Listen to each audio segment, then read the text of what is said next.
All right, perfect. Well, welcome everyone and happy Monday afternoon. I hope everyone had a wonderful Easter this weekend and got to have busy restaurants and then also got a moment to spend with your family. But it's Monday at 2 o'clock Pacific time, which means it's time for our development calls. This week we are looking at an essential skill and we are looking at effective communication. So Junior's here to share with us about effective communication. I think you guys know Junior, market director out of San Diego. But Junior, go ahead and take it away. Thank you, Mary, and good afternoon, everybody. Happy post-Easter holiday. Hope everybody's enjoying this Monday. We're not getting any rain today, so it's a good day for us in California. Most of you do know me already. I've been looking at who's on the call, and I think this is pretty much our market right now. I'm like Mary said, I'm a market director out of Southern California and currently oversee the San Diego location as operating partner, and recently joined the Rodriguez market. So taking on a lot of new other locations as part of our team. So great stuff happening out here. Been with the company for about 18 years.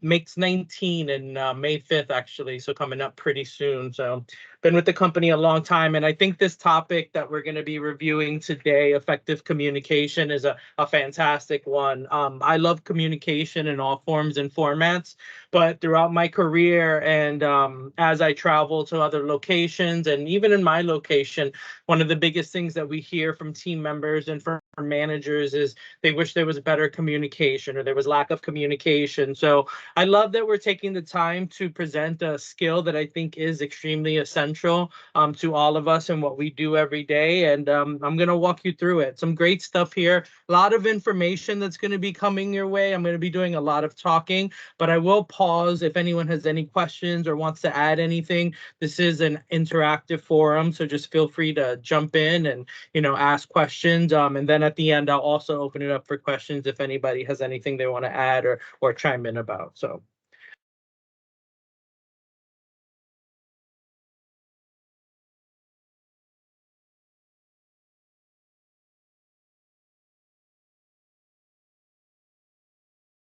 Oh, Junior, it looks like it muted your mic. You are having bad luck with those headphones today. Yeah, sorry about that. You are Can you hear A-okay. me? Got Yes, it. we can hear you now. All right. So, with effective communication, what is it exactly? We talk about it, but what is effective communication, And it's the process of changing ideas, thoughts, opinions, knowledge, and data so that a message is received and understood with clarity and purpose. And the most important thing is that when we do effectively communicate, both the sender and the receiver feel satisfied. And that's one of the most important things to take away is that sender and receiver have to be satisfied or else it's not a conversation. It's a two-way street, so there's two people involved. And communication can take multiple forms. So some of the forms that it can take are verbal communication, nonverbal communication, written communication, visual communication, just listening, in-person communication, over the phone communication, communication by mail, or communication over the internet. So we're living in a day and age and time where there's so many ways that we can communicate, and there's so many different ways communication can be received. I mean, one of the things that I say very often, especially in a professional setting, because we've really transitioned to this place, is with nonverbal communication, like text messaging. It's hard to get across because we can tend to interpret the information and stuff like that. So we have to be able to effectively communicate on all mediums and all different aspects. So we're going to go through today and talk about some of these things and give you some tips and pointers on how we can do this and just overall be better at it. So there's 5 C's when it comes to effective communication. And in order for it to be effective, these are the 5 things that always have to take place. It has to be clear, must be correct, complete, concise, and compassionate. These are what we consider to be the 5 C's of communication, although they can vary once in a while. And I'm going to go through a little bit of each of these and just kind of give you some insight into all of them, and just kind kind of review how we can impact communication by focusing in each of these areas. So being clear, clarity, it's the first item because it's the most important. And it's what you need really to be effective in communication. And if your thoughts aren't clear, your writing's not going to be clear. Your readers are not going to understand your message, and they might give up altogether or form an understanding that's contrary to what you're trying to get across to them. So you want to keep the number of ideas in your sentence to a minimum. Don't add anything that you think is going to obscure the message, and try to use facts and figures in your writing to have a greater impact. And you want to be clear about your message. You want to make sure the information that you wish to communicate is very clear, because when it is, it's going to help build trust with your readers. And that's ultimately what you're trying to establish. It's just words on a paper. How can you get them to buy into what you're saying? And that first step is making sure that you're clear. And then being correct. You want to make sure that you're helping your readers understand your message by leading them through your information so that they can see how it logically fits together. You don't want to lose your readers in a jumble of sentences that are competing for ideas. You want to keep your ideas focused on the message. A topic sentence typically is a useful way when you're using writing. It will help you state that idea that you're beginning with, so the reader understands what's about to be explained. It's a headline. It's gives them the idea of what to expect in the paragraph to come. And the topic sentence is usually the first sentence of the paragraph. The remaining paragraph sentences, they should provide information that's going to support the topic sentence. And an example of a topic sentence with a controlling idea is building the pump house on the selected site will require innovative, constructive techniques. So that sentence is giving you the whole idea about what you're going to read. There's a pump house involved, and by building it on this certain site, we're going to be able, we need innovative techniques to get this done. So all the thoughts that follow are going to be surrounding getting that pump house on the selective site and the innovative techniques. You also want to make sure your communication is complete. When you're presenting an idea, you want to include enough information to prove what you're talking about. For example, your topic sentence, 3 supporting sentences and a concluding sentence. Those are what's usually sufficient to complete a paragraph. The completing sentence of a paragraph should summarize your main idea by reinforcing your topic sentence. Depending on the use, you might consider adding a call to action to your text. A call to action, or C2A, lets people know what additional actions you'd like them to take. Example, see Appendix A for the full report, or email me with your questions. So when you're trying to give that complete thought, you want to give those reference points. It's letting people know, oh, there's more to be done in order for me to understand what the communication is trying to get across. So this is an actionable item. There's something that I need to do, and then a brief blurb of instructions will help them, get on that path of where you want them to go, so that information is fully understood. That's a full circle. That's complete. And then conciseness. You want to make sure every word counts. You want to delete redundancy and simplify wordy expressions. You want to remove filler words. This is one that really hit home for me. And, as I do this presentation, I've taken a lot from this, and I think this was a big one.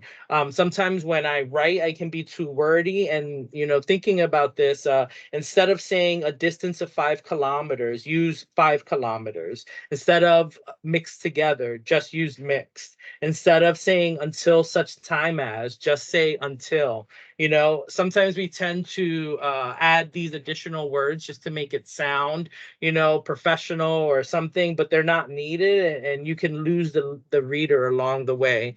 And then the last one, being compassionate. You want to make sure you're specific in your meaning and you're using precise words. You want to avoid terms that are vague or abstract. For example, something that'd be abstract is by saying vehicle, Something that's less abstract is saying a car, because a vehicle can be any mode of transportation. That can be a bicycle, it can be a motorcycle, be a train. Something less abstract is saying car. That's the exact vehicle. And then to be concrete, you would say a Ford Mustang. You're giving the specific car that you're referencing, but you're giving that full point of reference. And then you want to make sure you're using terminology consistently. So if you initially refer to the warehouse as a warehouse, don't refer to it later as a storage facility or a logistics center. Changing terminology only distracts and confuses your readers. So just make sure you're being consistent with your practices. A lot of times we expect the reader to take something a certain way, or we assume they're going to take it that way, and that might not be exactly what's going on. So we want to understand that and know that changing our verbiage and our terminology can really take away from the message we're trying to get across. So in the workplace, effective communication can help you do a couple things. It can help you manage employees and build teams. It can help you grow your organization more rapidly and retain employees, which is a big, focus for all businesses, especially for us currently. We want to make sure we're continuing to retain our employees and grow our business. We want to benefit from enhanced creativity and innovation. And it also builds strong relationships and attracts more opportunities for our organization. And everybody likes to work for a place where they feel like there's strong relationships and there's also opportunities ahead. And that through these relationship buildings and things like that, those opportunities will present themselves. And in our personal life also, we do talk about work, but what I like a lot about some of these essential skills calls that we have is we talk about how things can impact us on a personal level. So on a professional level, great. Yes, we want to make sure we implement this in our professional lives. But if we're not in a good place personally and we don't practice these skills on a personal level outside of work, then we might not practice them professionally. So in our personal life, effective communication can lead to a few things: improve social, emotional, and mental health, deeper existing connections, new bonds based on trust and transparency, better problem solving, and conflict resolution skills. So there's a lot of things that can come from this in both professional and personal aspect.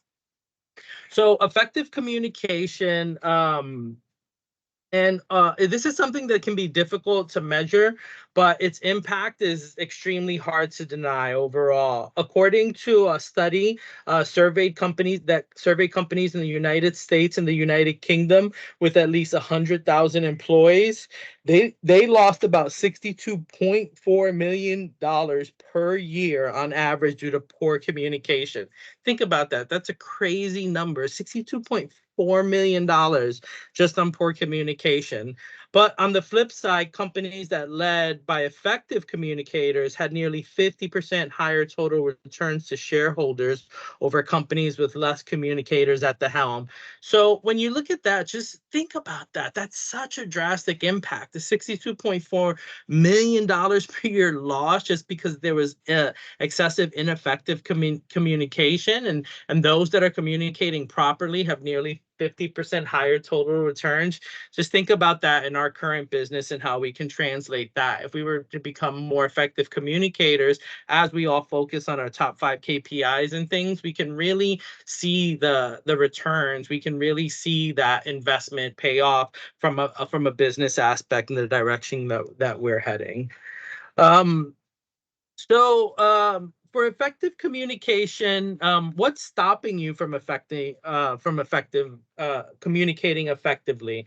There's a few things. There's a lot of things that go on in our day-to-day lives. We can sit here and say, oh yeah, communicate effectively. But if there's certain external sources that are taking its toll on us, these are some of the things that can happen. So you can have a lot of stress and out of control emotion. When you're stressed or emotionally overwhelmed, you're more likely to misread other people. You're going to consider off-putting nonverbal signals and lapse into unhealthy knee-jerk patterns or behaviors. You want to make sure, in order to avoid conflict and misunderstanding, you can learn how to quickly calm down before continuing conversation. You never want to conversate out of stress or when you're having out of control emotions, because you know what you say may be a comment out of emotion, and you want to avoid that. There could be a lack of focus. You can't communicate effectively when you're multitasking. If you're checking your phone, planning what you're going to say next, or daydreaming, you're definitely going to miss nonverbal cues in the conversation. And in order to communicate effectively, you need to avoid distractions and stay focused. So a lot of times when we're on our ops calls and things like that, we're answering emails, we're sending text messages, we're doing things like that. That, again, it takes a listener and a speaker to actively communicate. So if the listener is doing a million different things, that's not effective communication. I'm just speaking, but you're not listening to what I'm saying. Having inconsistent body language, nonverbal communication, it really should enforce what you're saying, not really contradict it. If you say one thing but your body is saying another, your listener's most likely going to feel like you're being dishonest. For an example, you can't say yes while shaking your head no. And then there's negative body language. If you disagree with or dislike what's being said, you might use negative body language, and that's gonna, involuntarily rebuff the other person's message. Things that you can do are like crossing your arms, avoiding eye contact, tapping your feet. What we always want to remember is you don't have to agree with or even like what's being said, but in order to communicate effectively and to not put the other person on the defensive, it's important to avoid sending those negative signals. So being aware of all these things while we're communicating are really important to making sure that the communication is ultimately effective. So I'll stop right there just to make sure that there's any questions or anything anybody wants to add or chime in. We still have a bit more to go, but I just want to pause for a moment before we jump into the next section.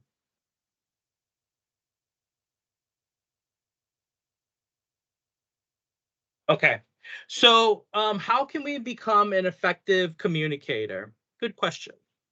There's a couple things. The first thing that you want to do, and the first step in becoming an effective communicator, is actually to become an engaged listener. When we communicate with others, we're often focusing on what we should say, but an effective communication is less about talking and more about listening. Listening means not just understanding the words or the information that are being communicated, but also understanding the emotions of the speaker and what they're trying to convey. There's really a big difference between engaged listening and simple hearing. When you really listen, when you're engaged with what's being said, you'll hear subtle notations in their voice or inflections that's going to tell you how that person is feeling and the emotions that they're trying to communicate. When you're an engaged listener, not only are you going to better understand the other person, you'll also make that person feel heard and understood, which can help build a stronger and deeper connection between both of you. And when you communicate this way, you also experience a process that lowers stress and supports physical and emotional well-being. Because if the person you're talking to is calm, for example, listening in an engaged way is going to help you calm.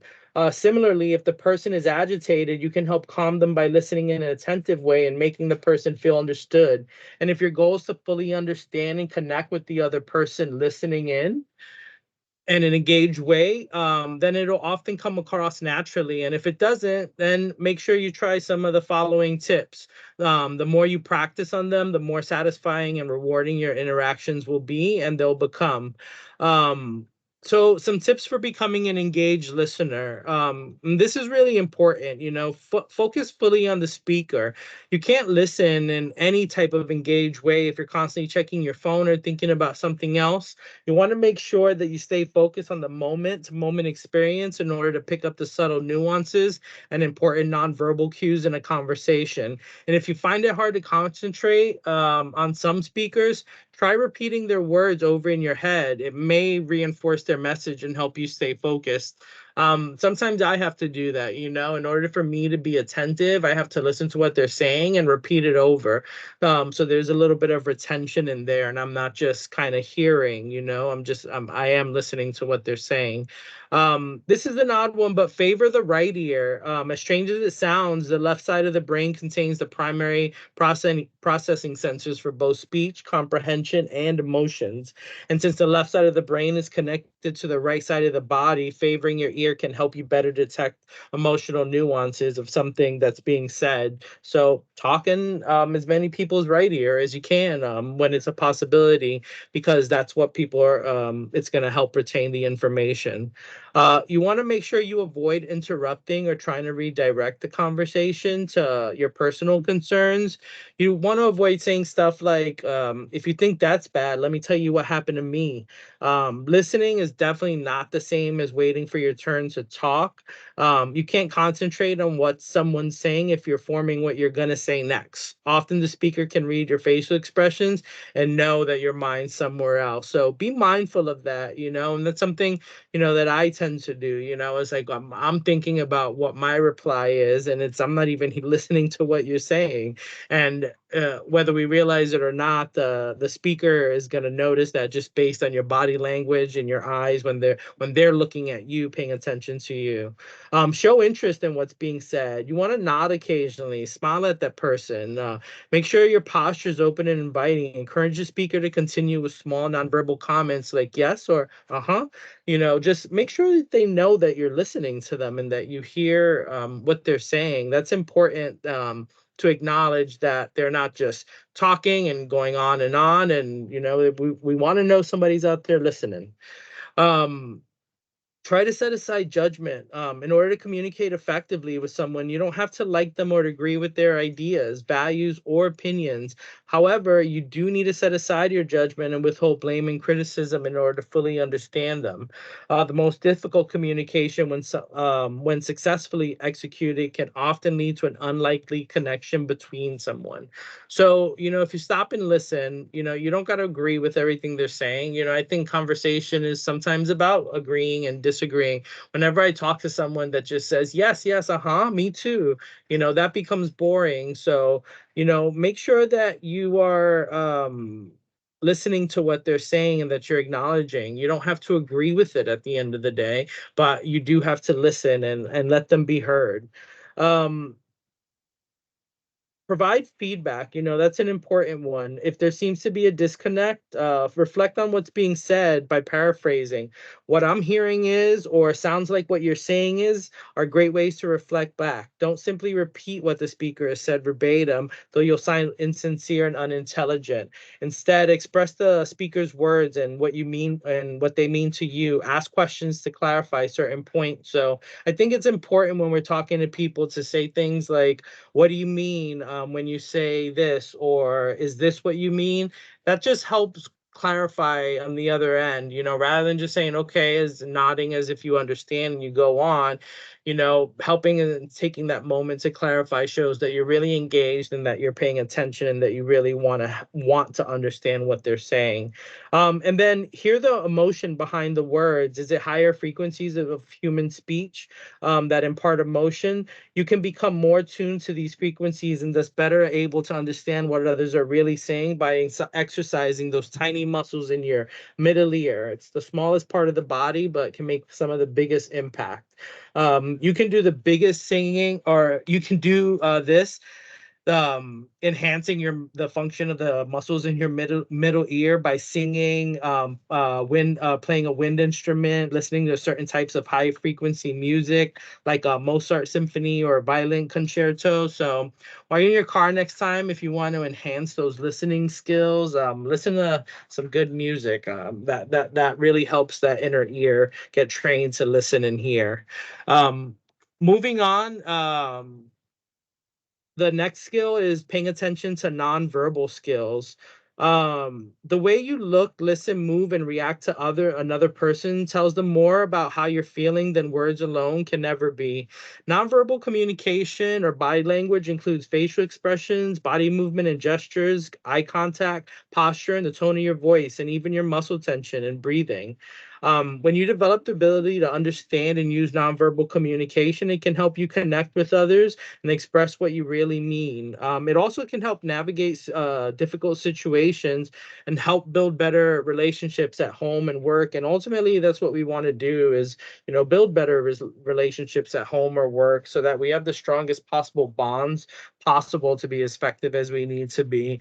And you can help enhance effective communication by using open body language.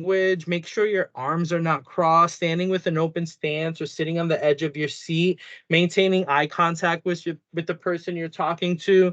That's something that I've really practiced my whole life. I try to be very aware of having my hands in my pocket or my arms crossed when I'm talking to somebody or looking down. It's important that you have open body language because that welcomes communication. It means I'm here and I'm here to listen to you. That negative body language just kind of says, I don't want to be here at this moment. And then you want to be aware of individual differences. One thing that we want to be aware of, as especially in today's day and age, is that there's so many different people from different countries and cultures, and they use different nonverbal communication than we do, and different gestures and different signs and things that is familiar to them and their culture. So you want to make sure that you're always taking age, culture, religion, gender, and someone's emotional state into account when you're reading the body language symbols. As an American teen, a grieving widow, and an Asian businesswoman, for example, are likely to use nonverbal signals differently. So just be aware different backgrounds, different situations can lead to different nonverbal communication. So be aware that it can change from person to person. You want to look at nonverbal communication signals as a group. Don't read in too much into a single gesture or nonverbal cue. You want to make sure you're considering all the nonverbal cues you receive, from eye contact to tone of voice to body language. Sometimes people can slip up, and let eye contact go, or for a moment cross their arms without any meaning to it. So consider the signals as a whole, not as a specific, because if you do, you'll really get caught up and the communication won't be effective. And then overall, how can you improve how you deliver nonverbal communication? What can we do better to improve our nonverbal communication as we're speaking with others? So you want to use nonverbal signals that match up with your words. So rather than contradict them, you don't want to say things and then your hands are doing another thing that say something completely different, because it's going to really confuse your listener, and then they're going to suspect you're being dishonest. So an example of this would be sitting with your arms crossed and shaking your head. It doesn't match the words that you're saying, and then the other person is agreeing, and it's not the correct communication. You're not getting your point across because what you're saying and doing are two different things, and you've lost the person you're trying to communicate with. You want to make sure you're adjusting your nonverbal signals according to the context. The tone of your voice, for example, should be different when you're addressing a child than when you're addressing a group of adults. And you also want to take into account the emotional state and cultural background of the person you're interacting with.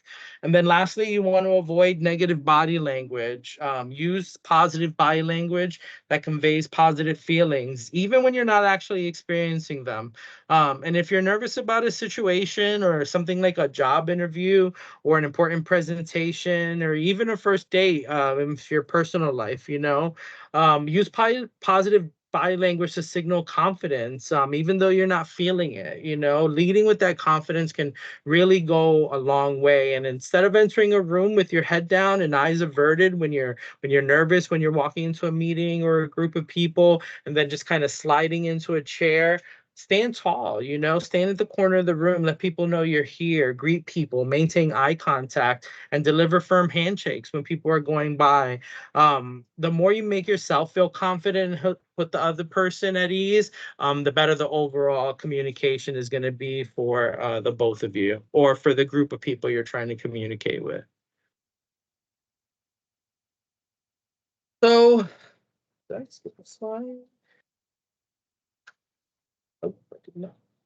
So in face-to-face conversation, body language plays an important role. Communication is about 55% non-verbal body language and 38% vocal, which means your overall tone and inflection when you're talking, and 7% words. And according to the Albert Mehrabian, sorry, I couldn't read that last name, who was a researcher who pioneered studies on body language. Up to 93% of communication does not involve what you're actually saying. So think about that, positive body language is, when you're open, make sure your posture is upright, receptive, your palms are open, you lean in when you're speaking or listening, and you nod encouragingly. Negative body language can include biting your lips nervously, looking bored, crossing your arms, putting your hands on your hips, or even tapping your foot impatiently. There's just certain things that we need to understand that we do involuntary, and those are great examples of things because, I'm a knee shaker, a foot tapper, all those things. So, we want to make sure that if 93% of what we're saying is being said without our mouths and our words, we're aware of that other percentage of everything else that's being done, So be aware of that nonverbal communication because it's very important. So the next skill is going to be keeping stress in check, and this is easier said than done. There's so many times where we're stressed during disagreements with our kids, our husbands, wives, friends, co-workers, and then we do or say something that we later regret. It's why it's just easier to step away. One of the main things I try to always say to my team is, if we think emotion is high, it's okay for us to say, hey, I don't think we're communicating effectively at the moment. It seems like emotions are high. Why don't we take the day or take a few hours and then let's circle back and let's catch back up when emotion is subsided and we can communicate effectively. I think it's a great sign of a leader when we can step away and do something like that or say something like that, because we understand this stress is about to take over and I may do something or say something that I'm gonna regret. So you want to remember when you're calm and relaxed that you're gonna be able to read someone else's body language. You're gonna be able to respond more effectively, and you're gonna be able to read if the other that other person signals, and maybe you'll read that just being quiet is probably the best thing at that moment. So in certain situations like a job interview, a business presentation, high pressure meetings, or an introduction to a loved one's family, those are all things that can cause a high stress situation. So in order to be effectively communicate, because you're going to have to think on your feet in those situations, you want to make sure that you're as stress-free as possible. So some things that you can do to communicate effectively by staying calm under pressure are using stalling tactics. You want to give yourself time to think. That's important. Ask for a question to be repeated or for clarification of a statement before you respond. It's okay. Can you say that one more time? So that it gives yourself time to think of what am I going to say that's not gonna, I'm not gonna regret this later. Pause to collect your thoughts. Silence isn't always a bad thing. Pausing, it actually can make you seem more in control than rushing your response, because when you pause, it says, I'm stopping to think clearly. When we say things just as matter of fact and out of spite, they can just really come off the wrong way. Make one point and provide an example or supporting piece of the information. If your response is too long, you waffle about a number of points and you risk losing the listener's interest. You want to follow one point with an example and then gauge the listener's reaction to tell if you should make a second point. You want to, again, it's active listening, so you want to be able to gauge that person's response to what you're saying and figure out, should I continue or is this where I stop? You want to deliver your words clearly. In so many cases, it's how you say something that can be really important, be as important as what you say. You want to speak clearly, maintain an even tone, and make eye contact. Keep your body language relaxed and open. You always want to wrap up with a summary and then stop. Summarize your response and then stop talking. Even if it leaves silence in the room for a minute, you don't have to fill the silence by continuing to talk. Just stop for a moment. And then there's some quick stress relief for effective communication. When you notice a conversation starts to get heated and you need something quick and immediate to bring down the emotional intensity, these are some tips that you can help to quickly reduce that stress that you're having, and it'll help you regulate your feelings so you can behave and respond appropriately. So first, you want to recognize when you're becoming stressed. Your body's always going to let you know if you're stressed while you're communicating. But ask yourself, are my muscles and my stomach feeling tight? Are your hands clenched? Is your breath shallow? Are you forgetting to breathe? These are all things that we can physically tell. This is getting heated. Take a moment to calm down, just like I said earlier, before deciding to continue the conversation. And it's okay to postpone it for a minute. Bring your senses to the rescue. The best way to rapidly and reliably relieve stress is through the senses: sight, sound, touch, taste, smell, or movement. You could pop a peppermint in your mouth, squeeze a stress ball in your pocket, take a few deep breaths, clench and relax your muscles, or simply recall a soothing, sensory rich image. Just a picture of something that you remember that made you happy last time you saw it. I love looking at pictures of puppies, so puppies always help de-stress me. Each person, we all respond differently to sensory input, so we just need to find what works for ourselves and what coping mechanisms help us soothe ourselves, and whatever that is to you, do that. um, and then look for humor in the situation. When we use humor appropriately, it's really a great way to relieve stress when we're communicating. When we start taking things too seriously, maybe find a way to lighten the mood, sharing a joke or an amusing story. In some situations, this may not be appropriate or it may not be the place, but there are some certain situations where you can just lighten the mood by stopping for a minute and, just making a quick little joke. And I've had those situations where it's uncomfortable and then you say something silly and it's acknowledged by both of you, and then it's like you laugh for a minute and then it's like you just take a deep breath and are like, so what I'm trying to say is, and it's easier to come out at that point. Be willing to compromise. If you both can bend a little bit, you're going to be able to find a happy middle ground that's going to reduce stress levels for everyone that's concerned. And if you realize that the other person cares a lot more about an issue than you do, then compromise. It's probably going to be a lot easier for you and a good investment for the future of the relationship. So sometimes we have to compromise and look at it from that other person's point of view. If it's something they're very passionate about and maybe it's not affecting us as much as it is them, but just stopping and being able to relate and compromise is very important. You can agree to disagree if it's necessary. Take some time away from the situation so everyone can calm down. Go for a stroll outside. Spend a few minutes meditating. Finding physical movement or finding a quiet place to regain your balance can quickly reduce stress. And then the last skill is asserting yourself. Direct assertive expression helps to make for clear communication and can help boost your self-esteem and decision-making skills.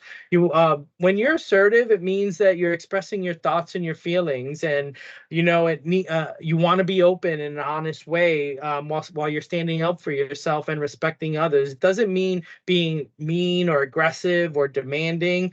Effective communication is not always about understanding the other person, and it's not always about winning an argument or forcing your opinions on others. So some things that you can do to improve your assertiveness is value yourself and your options. They're as important as anyone else's, so make sure you value them. Know your needs and your wants. You want to learn to express them without infringing on the rights of others. Express your negative thoughts, but in a positive way. It's okay to be angry, but you have to remain respectful, especially in the workplace, and personal life as well. Some things escalate because we lose that respectfulness because we are expressing negative thoughts, and doesn't always have to be that way. Receive feedback positively. You want to be able to accept compliments graciously, learn from your mistakes, ask for help when it's needed. And then learn to say no. Know your limits and don't let others take advantage of you. You want to look for alternatives, so everyone feels good about the outcome of the situation. And then here's some assertive communication techniques. Being empathetic, it just helps convey sensitivity to the other person. First, you want to recognize the other person's situation or their feelings and state your needs, or your opinion. Something like, I know you've been very busy at work, but I want you to make time for us as well, and just being genuine. Escalating your assertion. It can be the way you can do this. When you do it the first time and it may not be successful, you may become increasingly firm as the time progresses, which may include outlining consequences if your needs are not met. For example, if you don't abide by the contract, I'll be forced to pursue legal action. Nobody ever wants to get to that point, but sometimes in order to effectively communicate what you're trying to get across, you may have to apply those techniques. You want to practice assertiveness. And in lower risk situations, so it helps build your confidence. Or ask friends or family if you can practice assertiveness techniques on them. But being assertive is not always the easiest. Sometimes it does take a certain kind of personality to enforce assertiveness and to just really practice that. So, find a friend, somebody, maybe a coworker, a team member that you can help and practice that with. So some other factors to think about when you are trying to be an effective communicator is to consider your audience who are you communicating with. Make sure you're aware of the people that you're communicating the message to. You don't want to you want to make sure that you're aware of things like age, race, ethnicity, gender, marital status, income, education level, subject knowledge, and professional experience. Those all have an impact on how they're going to receive your message. Who is my audience? Who is the person that I'm speaking to? Is this important to them? Are they going to listen to what I'm saying? Or if from a personal standpoint, imagine you're about to tell your family about an engagement. You might host a gathering after to celebrate. Send them photos of the engagement in a group chat. Surprise them in a conversation over dinner 2 weeks later, or post on social media. Your chosen form of communication is ultimately going to depend on you and your family dynamics. But again, multiple ways to communicate, but different ways to communicate. You want to also make sure you're using the right medium or the platform. When you use the right medium or platform to communicate matters, effective communication, it requires us to consider whether we need to meet in person or if Zoom's going to suffice. A lot of times when we want to communicate, we need to be able to say, hey, is this going to be able to get through in a phone call? Or maybe I need to have a FaceTime call or a Zoom call, Microsoft meeting, something like that. So, and if sometimes it may be casual enough that we could use WhatsApp or another medium, or something like Facebook or Instagram, or something like that. But just make sure whatever form of communication it is that you're using, it's the right one. Because if you don't communicate on the right medium, you really risk losing that audience because it's not something that they're going to see. So just pay attention to that. So to recap everything that we've gone through today, because we have gone through a lot, I've done a lot of talking today, and hopefully you have all done a lot of listening. But remember the 5 C's of effective communication: clear, correct, complete, concise, and compassionate. Remember that these are some things that you want to make sure you're practicing to become an effective communicator. become an engaged listener, pay attention to the nonverbal skills, keep stress in check, and assert yourself. I went through various ways that we can practice those. So just find one, and if you're weak in one area and stronger than the other, then, hone your focus on where you need to do it. Make it a goal for yourself on your goals list for the year. I love when we have goals and we are working towards them. So that is all that I have. I thank you all for listening to me today, but does anyone have any questions or feedback or anything you want to add or share?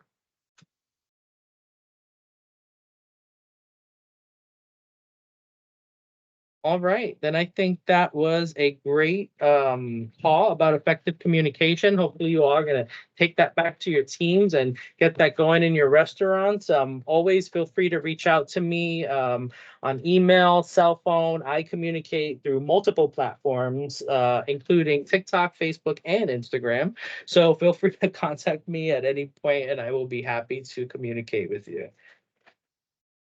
Awesome. Thank you so much, Junior, for a great essential skills seminar. Like he said, if you have any questions for him, please reach out. But otherwise, have a great rest of your Monday, everyone. Thank you all. Have a good one. Thank you. Thank you.